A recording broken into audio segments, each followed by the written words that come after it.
சொந்த அறிந்தால்தான் இதை உனக்குள் வந்து அறிந்து கொள்ளும் நிலை வந்தாலும் இதை இணைத்து அதை திருத்தி இந்த உணவின் தன்மை நல்குணவாக அறியும் ஆற்றல் கொண்ட ஒரு அணுவின் தன்மை ஆகி அதற்கு அதன் உணவாக்கி அது உனக்குள் ஞானியாக்கும் தன்மையும் அது உணவின் தன்மை அறியும் தத்துவத்தை நீ பெறுகின்றாய் என்ற நிலையை தெளிவாக கூறுகின்றார் குருநாதர்.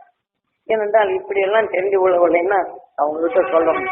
ஏனென்றால் இந்த உணர்வை உங்களுக்குள் உருவாக்க வேண்டும், இதன் வழி உங்களுக்குள் வளர்த்துக் கொள்ள வேண்டும், அதன்படி இந்த நஞ்சை விலைக்குக் கொள்ளும் ஆற்றல் நீங்கள் பெற வேண்டும். விஞ்ஞானிகள் கண்டுணர்ந்த உணர்வுகள் கொண்டு ஒவ்வொரு புது கருவிகளை உருவாக்குகின்றான், புது புது கெமிக்கலை உருவாக்குகின்றான். ஆனால் அதன் வழி மனிதன் இந்த உடலை காக்க மற்றொரு மனிதனை கொல்லுகின்றான். அதே சமயத்தில் மனிதன் தன் உடலை காக்க பல விஷ கிருமிகளை அதந்த விஷத்தை பாய்ச்சி மற்ற உயிரினங்களை கொல்லுகின்றான். அது நுகர்ந்த பிறகு உயிரணுக்கள் இறந்து விட்டால், உதாரணமாக ஒரு செடியில் பூச்சி இருக்கிறது என்று வைத்துக்கொள்ளும். இவன் தூவும் உணர்வுகள் அதுக்குள் பட்டு அந்த வளர்ச்சி அடைந்த பூச்சி இறந்து விடுகின்றது. அந்த பூச்சியின் கரு முட்டையில் இந்த விஷத்தன்மையை கலந்தால் இதை ஏற்றுக்கொண்டு அதன் வழி கருத்தன்மை வளர்ந்து இந்த விஷயத்தை தாங்கிக் கொள்ளும் கரு முட்டைகளாக மாறுகின்றது. விஞ்ஞான அறிவால் வந்த இப்ப தீய வினைகள் இதை அழிக்க எண்ணுகின்றன. அது மீண்டும் சக்தி வாய்ந்த விஷக்கிருமிகளாக மாற்றும் தன்மைதான் வருகின்றது. இறைப்பன அது மட்டுமல்ல, தாம் தூவும் உணர்வுகள் அந்த செடிகளின் படரப்பட்டு அந்த செடிகளின் கருக்களில் கலக்கப்பட்டு அதுகள் விஷம் கொண்ட தாவர இனங்களாக நாம் உணவாக உட்கொள்ளும் உணவுக்குள் இந்த விஷங்கள் கலந்து வருகின்றது. ஆகவே முந்திய நிலைகள் சாதாரண இயற்கையில் இந்த மருந்து தூவாத உணவை உட்கொண்டு பாருங்கள், அதனுடைய சுவைகள் வேறையா இருக்கும். இதே போல மருந்து தூவாத ஒரு கத்திரிக்காயை நீங்க ஸ்டார்ட் பண்ணுங்க, ரொம்ப ருசியா இருக்கும். இதே போல மருந்து தூவாத ஒரு அரிசியை நீங்க ஸ்டார்ட் பண்ணுங்க, ருசியா இருக்கும். ஏனென்றால் விஞ்ஞான அறிவால் வந்த உணர்வுகள்.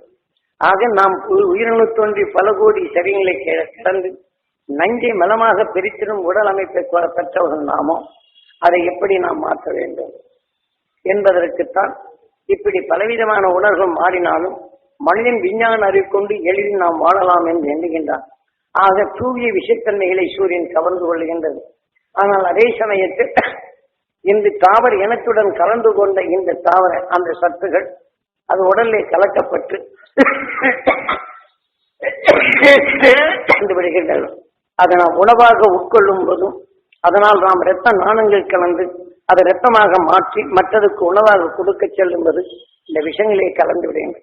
ஆகாரத்தின் தலை கொண்டுதான் நாம் இரத்தங்களாக மாற்றி அமிலங்களாக மாறுகின்றன. ஆக இரத்தங்களாக மாற்றி இந்த அணுக்கள் நம் உடலுக்குள்ள அணுக்களுக்கு உணவாக சென்றாலும் விஷம் கலந்த உணர்வின் தன்மை அதனுடைய கலக்கப்பட்டு நம் உடல் உள்ள அனைத்து அணுக்களுக்கும் எப்படி சேருகின்றது. இந்த விஷத்தின் தன்மை அங்கே விஷத்தை நீக்கும் உடல் பெற்ற நாம் ஆகத்தான் உணவுக்காக விஷத்தன்மைகள் பாய்ச்சி அந்த உயிரினங்களை கொல்லப்படும் போது இங்கே எப்படி உருவாகின்றது. இந்த உருவான உணர்வுகள் நம் உடலுக்குள்ளுக்கு பல அணுக்கள் பாழாகி தான் விஷத்தன்மையான கடும் நோய்களை உருவாக்க காரணமாகின்றது. இப்படி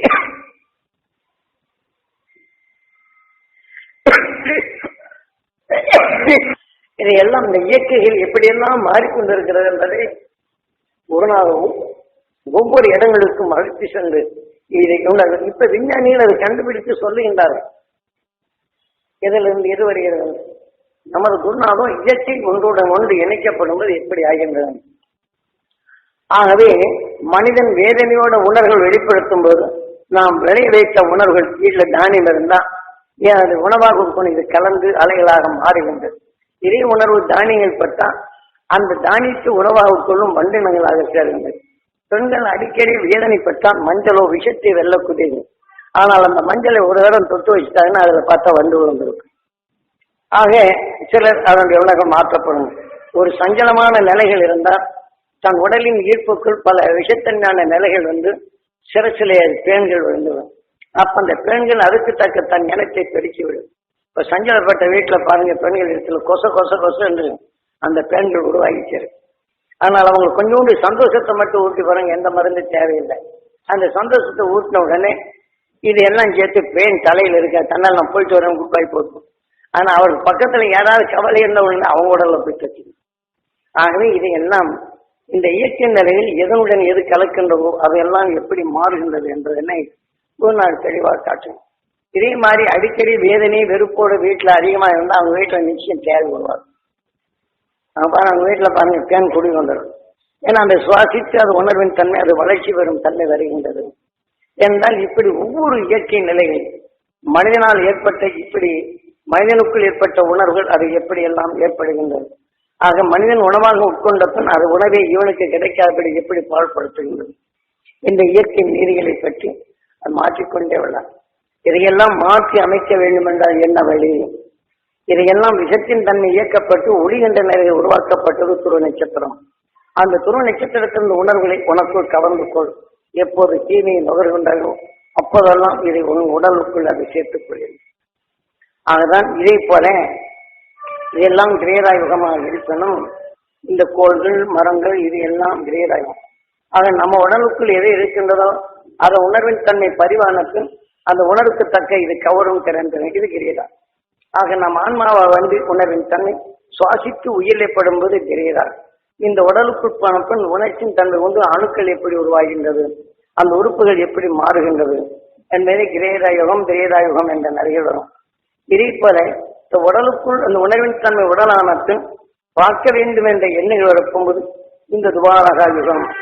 அதில் நாம் பார்க்க வேண்டும் என்ற உணர்ச்சிகள் மோதி ஒரு செடி, ஒரு நல்ல செடியில் உருவான இந்த உடல் அதை தேடி மனத்தால் அறிந்து செல்லப்பட போகும்போது இதற்கு எதிர்மறையான வேறு செடியின் தன்மை நுகர்ந்து விட்டால் உள்ளுக்கு மோதலில் அந்த உணர்ச்சிகள் மாறுகின்றது.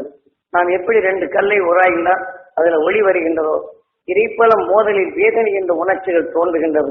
இந்த வேதனையிலிருந்து மீள வேண்டும் என்ற எண்ணங்கள் அவங்க தோற்று வைக்கின்றது. அப்ப அந்த எண்ணங்கள் தோன்றப்படும் போது பார்க்க வேண்டும் என்ற உணர்வு வருகின்றது. இப்போ சாதாரணமாக மிருக நிலைகளிலிருந்து தான் அடுத்த உணவுக்காக மனத்தை நுகர்ந்தான். அந்த மனத்தை கவர்ந்து தன் அருகிலே வந்த பின் 2 உணர்வுகள் 2 மோதும் போது உங்க வெளிச்சம் தருகின்றது. மிருகங்கள் பூச்சிகள் இவைகளுக்கெல்லாம் இரவிலை கண் தெரிவது இதை வைத்துதான். எதன் ஆதாரத்தை எங்கே நுகர்கின்றதோ அதன் வழி நுகரப்படும்போது இங்கே மோதல் ஆகின்றது என்பது துல்லியமா இந்த உணர்வுகள் அவங்களுக்கு சொல்லிவிட்டு அப்புறம் கொண்டு போவோம். இதை போலதான் அந்த உணர்வுகள் வளர்ச்சி அடைகின்றது. அப்போ அதற்கு அந்த உணர்வின் தன்மை கொண்டு அந்த பாதை இறந்து இருளை செல்லும் தன்மை வருவது. நாம் நஞ்சை நீக்கினால் ஒன்றில் மோதி அந்த ஒளியின் தன்மை நாம் அறிய முடியவில்லை. ஆக உணர்வின் அறிவால் உணர்வின் தன்மை கொண்டு நமக்கு பொருள்களை உருவாக்கி வெளிச்சத்தை கொண்டு இதன் வெளிச்சத்தின் பாதையில் நாம் செல்லும் தன்மை கற்று கொண்டுள்ளோம். ஆனால் விஷயத்தின் மோதலால் உணர்வின் தன்மை அறியவில்லை என்றாலும் நமது உணர்வின் தன்மை கொண்டு அதற்கென்ற உபகரணங்கள் உருவாக்கப்பட்டு வெளிச்சத்தை கொண்டு நாம் அதனை அறிய கொள்கிறோம். ஆக இந்த தெளிந்த உணர்வு கொண்டு நமக்குள் உருவாக்கப்பட்டு அதற்கு தக்க உபாயங்களை வைத்து நாம் ஆளுகின்றோம். இதையெல்லாம் நாம் நமது மனிதனானத்தின் இந்த நிலையும் உயிரணுக்கள் தோன்றிய இந்த உணர்வு இப்படித்தான் தன் உடலுக்குள் அந்த மோதும் தன்மை வரப்படும் போதுதான் தன் எண்ணத்தில் வாசுதேவன் சுவாசித்தை உருவாக்கக்கூடிய உயிர் தான் எதை பார்க்க வேண்டும் என்ற எண்ணமோ அந்த உணர்வின் தன்மை தன் உடல் உள்ள நிலைகள் மோதப்படும் போது இத்தகைய நிலை வருகின்றது. அப்ப நாம் பார்க்க வேண்டும் என்ற உணர்ச்சிகள் அந்த எண்ணங்கள் வருகின்றது. அந்த எண்ணத்தை கொண்டுதான் சுவாசிக்கின்றது. ஆகவே இந்த உயிரணு தன் தன்மைகள் எடுக்கப்படும் போது அந்த உணர்ச்சியின் தன்மை கொண்டு உணர்வுக்கொப்ப எண்ணம் சொல் செயல் எல்லாம் இந்த திரேதா யுகத்தில் எண்ணங்கள் வருகின்றது. அந்த எண்ணங்கள் அதை தான் உணவாக உட்கொள்ளும் என்றும் இதை எந்த எண்ணத்தை கொண்டு இப்படி தன் உணர்ச்சி மனத்தால் அறிந்து சென்றாலும் பார்க்க வேண்டும் என்ற உணர்வு தொல்லைகள் வரப்போகும்போதுதான் பார்க்க வேண்டும் என்ற உணர்வு வருகின்றது. ஆக பார்க்க வேண்டும் என்ற எண்ணங்கள் மோதப்பட்டு அதன் உணர்வின் தன்மை கொண்டுதான் இங்கே திரேதா யுகத்தில் தான் மனத்தால் அறியும் தன்மை வரப்படும்போது நவமியில் பிறந்தான் ராமன். ஏற்கனவே சொல்லியுள்ளேன், மீண்டும் அதன் உணர்வை தொடர்பு கொண்டு நவமியிலே பிறந்தான் ராமன், அஷ்டமியில் பிறந்தான் கண்ணன். ஆக வேதனை என்ற உணர்வுகள் இருள் சூழப்படும் போது அந்த பார்க்க வேண்டும் என்ற உணர்ச்சிகள் எண்ணங்கள் வரப்போகும்போதுதான் அதன் உணர்வு கொண்டு சுவாசித்த உணர்வுகள் தன் உடலை சேர்த்து அந்த மோதப்பட்ட உணர்வு அந்த அறியும் அறிவாக தனக்குள் அந்த கண்கள் உருவாகின்றது. இப்ப அந்த கண்கள் உருவான பின் கண்களால் நாம் ஒன்றை உற்று பார்த்தோம் என்றால் அந்த உணர்வை நமக்குள் பதிவாக்குகின்றது. பதிவாக்கிய பின் கண்ணின் காந்தப்புலன் அந்த உணர்வை நுகர்ந்து நம் உடலுக்குள் நம் உயிரை பற்றி இந்த உணர்ச்சிகளை தெளிவாக்குகின்றது. ஆகவே கண்ணால் பார்க்க நேர்ந்தாலும் அந்த உணர்வு நுகர்ந்த அறிவு உயிரை பற்றி அந்த நவமி என்ற உணர்வுகளின் தன்மை நம் உயிரை பற்றி இந்த எண்ணங்கள் பற்றிதான் இந்த உணர்ச்சிகளால் நாம் அறிய முடியும். அதை நாம கண்ணிக்கிறோம். நவமியில பிறந்ததென்றால் இந்த 9 கோளின் உணர்வின் தன்மை ஒன்றாக இணைந்து எதன் உணர்வின் தன்மை பெற்றது அந்த உணர்வு வருகின்றது. இந்த 9 கோளின் உணர்வுகள் எதன் உணர்வு என்பது எண்ணத்தின் அறிவு வருகின்றது. என்பதனை அந்த எண்ணம் வரப்போகும்போது அந்த அறிவின் தன்மையை நாம் எப்படி இயக்க வேண்டும் என்பதனை இங்கே நவமியில் பிறந்தான் ராமன். இப்ப நாம் நினைக்கிறோம், நாம் ஒரு நல்லதை செய்ய வேண்டும் என்று எண்ணினால் இது நவமி. அப்ப நல்ல உணர்வை எண்ணப்பட போகும்போது அந்த நல்ல செயல்களை செயல்படுத்த முடியும். அந்த நல்ல உணர்ச்சியில் எண்ணம் சொல்லு என்ற நிலையில் நமக்கு வருகின்றது. அந்த நவம் எண்ணிக்கிறோம் நினைக்கிறோம் நல்லதவே எண்ணிடாதே அப்படி என்றால் என்ன அர்த்தம்? நவமியிலே நல்லதை எண்ண வேண்டும், நாம் பார்க்க வேண்டும் என்ற எண்ணங்கள் வரும்போது நவமியில் அது பிறக்கின்றது. அப்ப எது? கண்கள். கண்கள் பிறந்த பின் தெரிந்து கொள்ளுகின்றது. அப்ப 8 நாம் நுகர்ந்த உணர்வு உயிரில் பட்டுதான் உணர்ச்சியின் எண்ணங்களாக நாம் அறிய முடிகின்றது. இந்த உயிரின் நிலையில் மோதவில்லை என்றால் தெரிய முடியாது. ஆக இருண்ட உலகின் தன்மை உயிருடன் சேர்த்து அது 9 அதாவது அந்த உணர்வின் தன்மை நமக்குள் அந்த கண்கள் வெளிப்படுத்துகின்றது. அப்ப நாம் பார்க்க வேண்டும் என்று எண்ணும் போதுதான் வருகின்றது. நாம் இருள் மீண்டிருக்கும் போது தெளிவான எண்ணங்கள் என்னால் தெளிவின் அறிவு நமக்குள் வரும். அப்ப நாம் அஷ்டமியில் என்ன எண்ண வேண்டும்? நாம் பல சங்கடமான பல சோர்வான நிலைகள் இருக்கும்போது சோர்விலிருந்து விடுபட வேண்டும் என்ற உணர்வினை உயிருடன் மோதும் போது அந்த உணர்ச்சியின் எண்ணங்களாகி உணர்வுக்கொப்ப நம்ம எண்ணங்களாகி அதன் வழி நமக்குள் செயல்படுத்தும். இப்ப வேதனை என்ற உணர்வு நமக்குள் ஏற்பட்டு பல இருண்ட நிலை எப்படி வாழ்க்கை நடத்துவது என்று எண்ணிக்கொண்டிருக்கும் போது இதை நாம் எப்படி இது மாற்ற வேண்டும் என்ற உயர்ந்த நிலையில் கொண்டு நாம அதை அந்த உணர்வில் நுகரப்படும் அந்த உணர்ச்சியில் இயக்கப்பட்டு அந்த புண்ணை ஆற்றும் நிலையோ அல்லது தவறின்ற நிலைகள் மாற்றி அமைக்கும் தன்மை இங்கே வருகின்றது. அப்ப அந்த அர்த்தம் என்ற நிலைகள் இருந்தாலும் ஒன்றை உற்று பார்த்து உணர்வின் தன்மை இது நன்மை செய்யும் என்ற நிலையில் நாம் நல்லதை கவர்ந்து உணர்வின் தன்மை சேர்க்கப்படும் போது நம் உடலே அந்த நன்மைகள் ஏற்படும். இதையெல்லாம் நாம் தெரிந்து கொள்ள வேண்டும். இந்த கண்ணின் இயக்கம் உணர்வு எண்ணத்தால் கண்கள் உருவானதும் கண்களால் நுகர்ந்த உணர்வு எண்ணமாவதும் எண்ணத்தின் உரைச்சல் நல்லதாவதும் எண்ணத்தின் உணர்வு அறிந்து உணர்ந்து செயல்படும் சக்தி பெறுகிறது என்று நம் கண்ணுக்கும் இதுக்கும் அஷ்டமி நவமி என்ற நிலையில் எவ்வளவு தெளிவாக இருக்கிறோம். இப்ப நாம் நினைக்கிறோம் நவமியிலே ராமன் பிறந்தான சித்தமா நம்ம இருக்கிறோம்.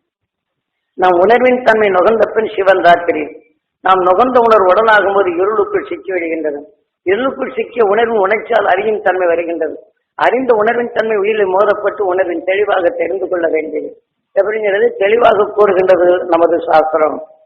நாம உயிரின் வழிதான் நாம் அறிந்து கொள்ளணும். நுகர்ந்த உணர்வு தான் எண்ணங்களாக எண்ணத்தின் உணர்வு தான் பார்க்க வேண்டும் கண்கள் உருவான கண்ணத்தின் உணர்வு தான் நுகர்ந்தறிந்து உணர்வு எண்ணங்கள் வருகின்றது. இதில் ஏதாவது திருப்பி பார்க்க முடியுமா? அப்ப நம்முடைய எண்ணங்கள் எதுவாக இருக்கணும்? தெளிந்திட வேண்டும், தெளிவான வாழ்க்கை பெற வேண்டும் என்ற உணர்வை கொண்டாடுறாங்க. ஒரு நல்ல காரியங்கள் செய்யணும் அப்படின்னா கல்யாணத்தின் அந்த அஷ்டமி தமிழ் செய்த ஆகாது. ஒரு கடையை திறந்து அதில் லாபம் வரும் என்று இந்த கடையை திறக்கப்படும் எல்லாருக்கும் அந்த நல்ல அறிவு வர வேண்டும், தெளிவான நிலைகள் வர வேண்டும், தெரிஞ்ச நிலை வர வேண்டும் என்று என்ன செய்ய வேண்டும் இல்லைங்களா? அன்னைக்கு நல்லதை என்பதற்கு மாறாக அந்த 2 நாள்லையும் நாம குறைகளவே எண்ணி நல்லதே எண்ணாதபடி நம்ம சூனியக்காரர் ஆகிவிட்டோம். நல்ல யோசனை பண்ணிப்பாங்க. இப்ப இதன் அடிப்படையில் உங்கள் ஜாதகத்தை கழித்தால் நல்லது எங்கே வரும்? மதத்தின் அடிப்படையில் வைத்தது இன்னொருவனுக்கு அடிமையாகும் தத்துவத்தை தான் மதத்தின் அடிப்படையிலும் அரசர் கொண்டுண்ட உணர்வு நிலையும் தனக்கீழ் மக்களை கவருவதற்கு இதை நீ செய்யாதே, இதன் வழி வந்தால் எனக்குள் இந்த சாம்ராஜ்யத்திற்கு எனக்குள் அரசனுக்குள் அடிமை என்ற இந்த தத்துவம் தான் அங்கு கூறப்பட்டது. ஆகவே அரசன் காட்டிய வழியைத்தான் நாம் இன்று வாழ்கின்றமே தவிர ஞானிகள் காட்டிய அருள் வழியில் நாம் செல்லவில்லை. இப்ப எதை எடுத்துக்கொண்டால் அரசன் அவனுக்குள் மாற்றப்பட்டு அவன் வழிக்கு நம்மை அடிமையாக்க அதன் வழி செயல்பட்ட நிலைதான் இந்த அவனால் வகுக்கப்பட்ட ஜாதகங்கள் ஜோசியங்கள் எல்லாமே. இதெல்லாம் அனுமானப்பட்டு இது உணர்வின் தன்மை பதிவானத்தின் அவன் வழியிலேயே நாம் பாதை அமைத்து செல்லுகின்றோம். இது நீ செய்ய வேண்டும் என்றால் உனக்கு துரதிருஷ்டமான நேரங்கள் வந்தால் சாங்கியலை செய்து நீ தப்பிக்கொள்ளும் என்றால் இது ஆண்டவனுக்கு செய்யக்கூடிய காரணங்களும் இதன் உணர்வின் தன்மை கொண்டு இந்த சாங்கியத்தை செய்தால் மெச்சிக்கொள்வான் ஆண்டவன், அதன் வழியில் உன்னை தப்பி விடுவான் என்கிற நிலையில இப்படி சொல்லுங்க. நம்ம சாங்கியங்கள் செய்ததிலையும் அதுல அர்த்தம் உண்டு. இப்ப சாதாரணமா சாங்கியம் செய்து எல்லாமே என்ன செய்யறோம்? தன் வருத்தத்தை எல்லாம் சொல்லி குத்தி இந்த சாங்கியங்களை நெருப்பிலை போட்டு புகைகளாக மாற்றுகின்றோம். ஆனால் புகைகளாக மாற்றும் போது நமக்குள் எடுக்கும் எதிர்நிலையான நிலைகள் வரப்போகும்போது நமக்குள் சோர்வும் சஞ்சலம் என்ற உணர்வு தான் உருவாக்குகின்றது. அதிலே நான் தப்ப முடிகின்றதா? சாதாரணமாக பலவிதமான இதில் விட்டு அந்த நெறியில் வரப்படும்போது நெய்யை ஊற்றி நெறியை இறக்குகின்றனர்.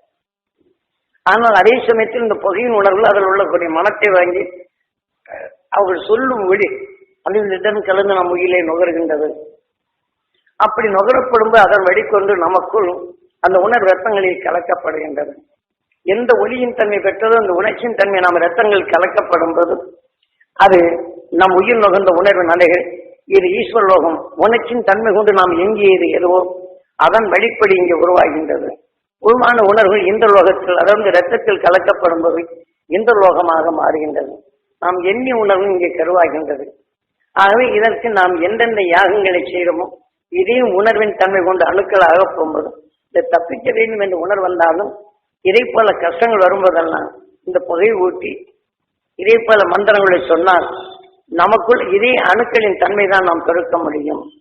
ஆக அந்த மந்திரத்தை சொல்லி இந்த அணுக்களின் தன்மை ஊடுருவி விட்டால் அதன் உணர்வின் தன்மை நாம் இறந்த பின் இதே மந்திரத்தை சொன்னால் யார் சொல்லுகின்றனரோ அதற்கு யாரால் இந்த புகை மண்டலங்களை ஊட்டுகின்றனரோ எதன் உணர்வுகள் கொண்டு இசைகளை வாசிக்கின்றனரோ அதன் வழி சென்ற பின் இந்த ஆன்மாவை கைவெளிப்படுத்திக் கொள்ள முடியும். இது அரசர்களால் செய்யப்பட்ட சாஸ்திரங்கள். ஏனென்றால் சாங்கி சாஸ்திரத்தால் நம் மனிதனுக்கு பின் அரசனுக்கு அடிமையாக வேண்டும். இன்று அமாவாசை அன்னைக்கு நாம் என்ன செய்யறோம்? அதாவது அமாவாசை அன்னைக்கு நாம சுட்ட சாம்பலை கங்கையில் கரைத்து விட்டால் இது பாவங்கள் போய்விடும். அதே சமயத்தில் அமாவாசை அன்னைக்கு அவர்கள் எதை நம்ம மூதாதையில் சாப்பிட்டார்களோ அதெல்லாம் படைத்து விட்டு உங்களுக்கு சாப்பாடு கொடுக்கிறேன் அப்படின்னு இந்த உடல் இருந்து வெளிச்சென்ன ஆன்மா அதன் உணர்வின் தன்மை ஈர்ப்பு வருகின்றது. சில ஆன்மாக்கள் அவர்கள் எந்தெந்த நோய்வாய் கொண்டார்களோ இந்த சாஸ்திரப்படி இந்த உணர்வின் தன்மை இவங்க உடலுக்குள் வந்துவிடும். பின் அந்த நோயின் பரம்பரை நோய்களும் பரம்பரை ஆசைகளும் நாம் வளர வேண்டும் என்ற ஆசைகள் அந்த குடும்பத்தில் தான் தோன்றும். ஆனால் அதே சமயத்தில் இவர் அரசுகள் செய்தது அனைத்ததும் 5ஆம் பட வேலை. ஆக நாம் செய்து கொண்ட உணர்வின் தன்மை கொண்டு நாம் வீட்டு வாசலில் நாம் யார் வந்த ராத்திரில மண் எடுத்த யார் தெரிஞ்சிட போறாங்க. நாம் வீட்டில் அனைத்தும் நம் குடும்பத்தை சார்ந்தவர்களும் மிதித்து போயிருப்போம். அந்த வீட்டு வாசப்படியில் மண்ணை எடுத்து கொண்டு போயிடுவோம். அப்ப அதே சமயத்தில் 5ஆம் படை என்ற நிலைகளில் இன்று குடுகுடுப்பக்காரங்க இதெல்லாம் அந்த அரசுக்காரர்களுக்கு 5ஆம் படை வேலை செய்வார்கள். தான் காடு 6 மாசம் நாடு 6 மாசம் என்பார்கள். அவர்கள் இதையெல்லாம் எடுத்து மண்ணை எடுத்துக்கொண்டு அவர் உணர்வின் தன்மை யோசியும் சொல்ல கற்றுக்கொள்வார். இவனோட ஆவியின் தன்மை கொண்டு இதன் உணர்வை அறிந்து சொல்லும் தன்மை வருகின்றது. அப்ப நம்ம கஷ்டங்களெல்லாம் இந்த மாதிரி உங்க வீட்டுல கஷ்டம் இருக்குது சொன்னா இன்னார் உங்களுக்கு தோஷம் செய்தாங்க, இதெல்லாம் மீட்டுறதுக்கு இன்னென்ன வழி செய்ய வேண்டும் என்று இதை சொல்ல தொடங்க. அப்போ சில நேரங்களில் பார்க்கலாம் தூங்கி வேணையை வாசிட்டு வரணும். எப்படியே கண்கள் பார்க்கணும். அவங்க உற்று பார்த்தான்னா போறோம் உங்க வீட்டுல என்னென்ன கஷ்டங்கள் இருக்குது அப்படின்னு சொல்லுவான். இந்த மாதிரி நீங்க வச்ச பொருள்கள் இப்படி போய்விட்டது, உங்க வீட்டுல எல்லாம் இப்படி கஷ்டமா இருந்தா ஒண்ணுமில்ல 4 நாள் தான் கூட்டு வச்சுக்கிட்டாங்க. இப்போ அந்த வழியில வந்தவங்க என்னைக்குதாங்க எந்த குறிய சொல்லி எல்லா விஷயத்தை சொன்ன உடனே எல்லாமே உங்களுக்கு இந்த மாதிரி எதிரிகள் இருக்கிறாங்க, இந்த மாதிரி உங்க கணவர் உங்க மேலே சந்தேகப்படுகின்றார் அப்படின்னு. அதனாலே அதற்குனால அவங்க வேறொரு நிலைகள் மாறிக்கொண்டிருக்காங்க. பொம்பளை சும்மாவா இருப்பாங்க, அவர் எப்படி மாத்துறதுக்கு வேணும்னு சொல்லிட்டு கேட்பாங்க. அப்ப என்ன செய்யறாங்க, உங்க துணி கொஞ்சம் கொடுங்க, காசு வேண்டாங்க, உங்க துணி கொஞ்சம் கொடுங்க அப்படிமா இவன் மந்திரம் செய்த அந்த பொம்மையில் என்ன செய்ய இதை வாங்கிட்டோன்னு யாருக்கும் சொல்ல மாட்டேன், நீ சத்தியம் செய் அப்படின்னு அடிப்பாங்க. யாரு சத்தியம் செஞ்சோன்னு சத்தியமே நான் யார்கிட்டையும் சொல்லக்கூடாது. ஆக அதே சமயத்தில் முதல்ல பழைய துணி கொஞ்சம் கொடுவோம், இதை எடுத்து ஒரு 12 சுத்தணும். என்ன ஜக்கமா இவங்கெல்லாம் கொடுத்தாங்கன்னு உண்மை சொல்லாம வேற யாருக்கும் சொல்ல மாட்டாங்கன்னு சொல்ல மாட்டேன். உன் கணவர் இந்த மாதிரி பல தவறான வழிகளை செய்துட்டு இருக்காரு, அவரை எப்படி கொண்டு வசி பண்ணி இந்த உணர்வுக்கு தக்கவாறு எடுப்பாங்க. அதுக்கு இன்னும் கொஞ்சம் ஒரு காணிக்கை ஒரு ரூபாய், அப்புறம் 1 ரூபாய்க்குன்னு அவருங்க மனசை பார்ப்பாங்க. ஆகா இதை எடுத்து நீங்க சொல்லப்படும்போது இது மிகவும் கடினமாக இருக்கின்றது. இதை எடுத்து நீங்க என்ன செய்யுங்கன்னா நீங்க கொண்டு போய் இதை கொண்டு ஒரு கிணத்துலையோ இதிலையோ கொண்டு போடணும். அப்படி போடும்போது என்ன செய்ய தெரியுமா, இந்த எதிர்ப்புணர்வும் மயங்க செய்யும்.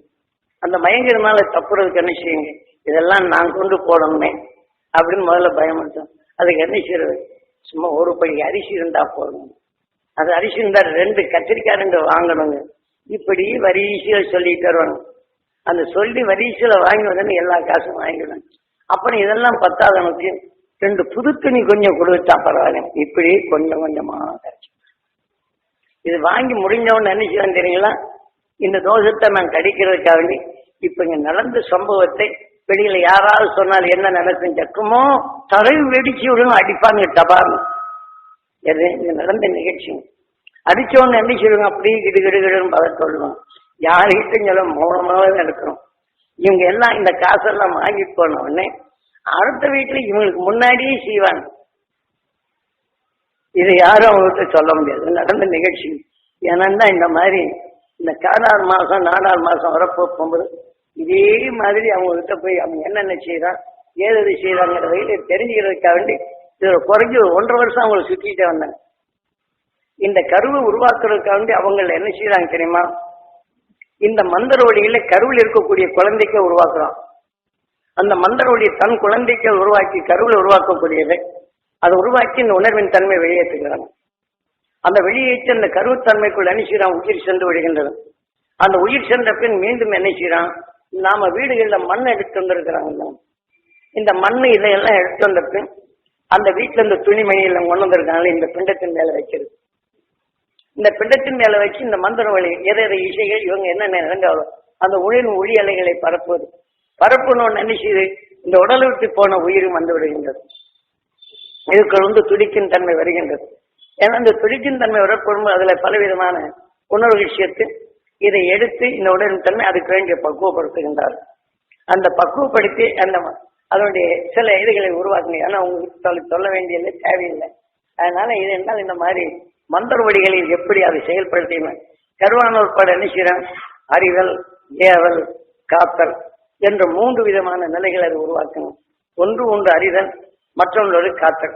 இது அந்த காலங்களில் எப்படி அரசர்கள் இந்த உணர்வின் தன்மை எடுத்து அதுக்கென்ற தனித்தன்மை வாய்க்கப்பட்டு அவர்களுக்கு இதே பல மந்திர வழிகளை சேர்க்கப்படும் போது அந்த இதுல 7 பேர் வருவார்கள்.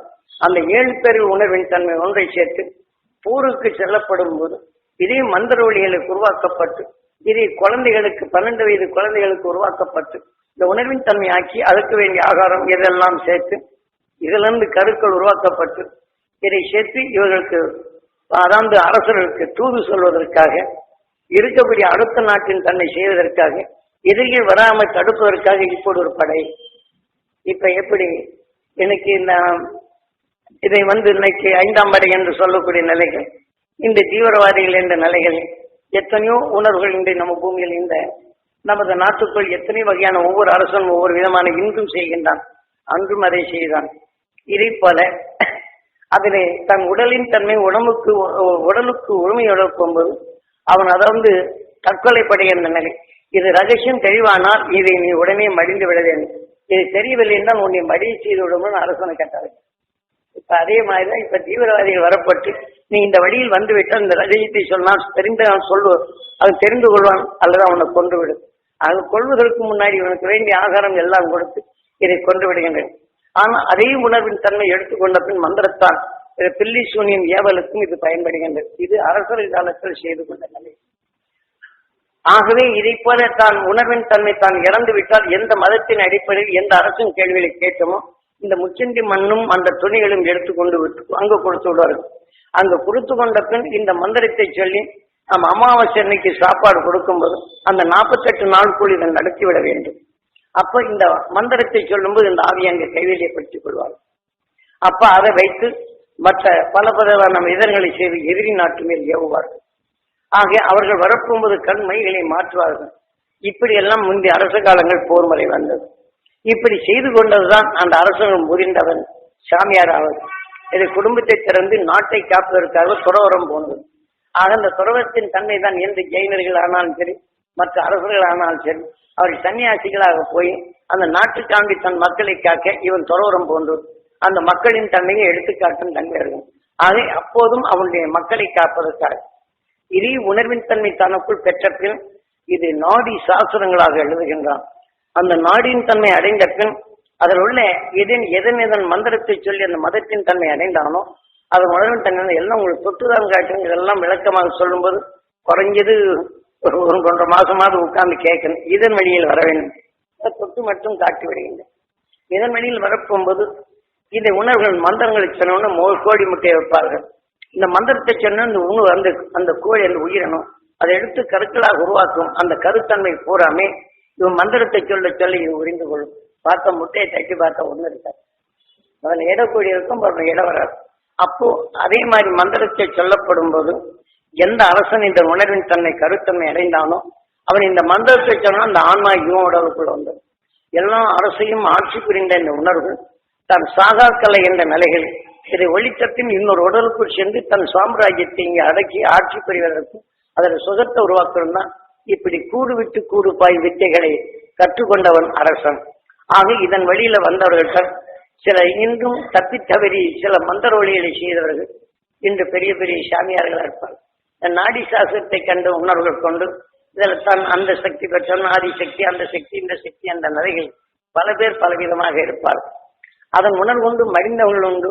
இப்ப தொற்று உணர்வுகள் இதில் போய் உண்டு. இதில் உணர்ந்தவர்கள் மீண்டும் இன்னொரு உடலில் சேர்க்கப்பட்டு அவங்க எல்லாம் கோழி, ஆடு, கறி இதெல்லாம் சாப்பிட்டான் ஆகும். சாராயம் குடிச்சுதான் ஆகும், மதுக்களை குடிச்சுதான் ஆகும். குடிச்சு கொண்டு உடலின் தன்மை சுயநிலைகள் மாறும். ஆக இந்த உணர்வின் தன்மை கொண்டு அங்கே அந்த ஆட்சி புரிந்தாலும் இவர்கள் மடிந்த பின் மீண்டும் நரகுலோகத்தை இதை சந்திக்க வேண்டும். மீண்டும் இந்த விஷத்தன்மை கொடுத்து போத மருந்துகளை கொடுத்து இறந்த பின் மீண்டும் இந்த உயிரினம் கருத்திற்கே வருகின்றது. சாகாக்களை என்று சில உடல்களை மாறினாலும் இப்படி மாறுபட்ட நிலை வருகின்றது.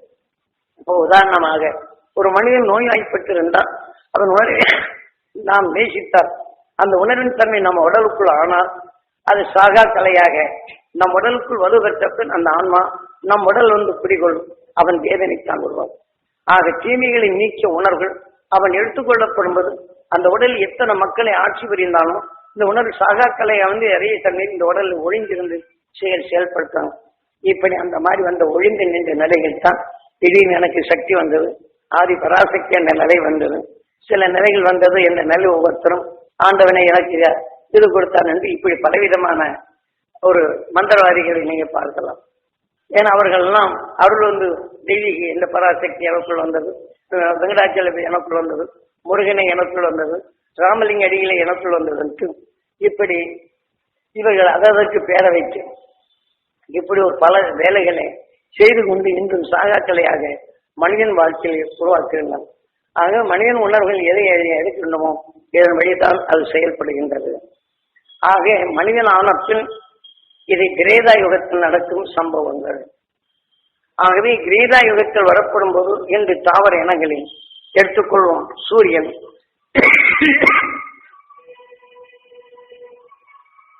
தாக்குதல் உடலை விட்டு நாம் சென்றால் அடுத்து துற நட்சத்திரத்தின் ஈர்ப்போட்டத்திற்குத்தான் நம் உயிர் செல்ல வேண்டும். அதுக்கு நாம் இப்போதே தயாராய் என்றும் ஏகாந்த நிலை கொண்டு எப்போதுமே பொய்யின் தடையவன். ஆக அந்த உணர்வின் தன்மை வளர்த்து கொண்டால் பொய்யில் வாழ்க்கையில் இன்னொரு உடல் வரும் தன்மையை நமக்குள் வராதபடி தடுத்து நிறுத்தும் சக்தியை நாம் பெற வேண்டும். அடுத்து இப்போது நாம் எப்படி விஞ்ஞானி ஒவ்வொன்றை நினைத்து 1500 ஆண்டு வாழ முடியும் என்று சொல்லுகின்றனோ இதைத்தான் நாம் என்றுமே இந்த உயிருடன் ஒன்றி இனி பிறவியில்லா நிலை என்ற முழுமையதை எந்த விஷத்தன்மை நம்மை தாக்கிடாது என்றுமே ஒளியின் தன்மை வரும். நாகன் தனக்குள் விஷத்தின் தன்மை ஆக்கிய பின் அந்த விஷயமே ஒளியின் மயமாகின்றது. ஆனால் ஒளிமயமாகின்றது.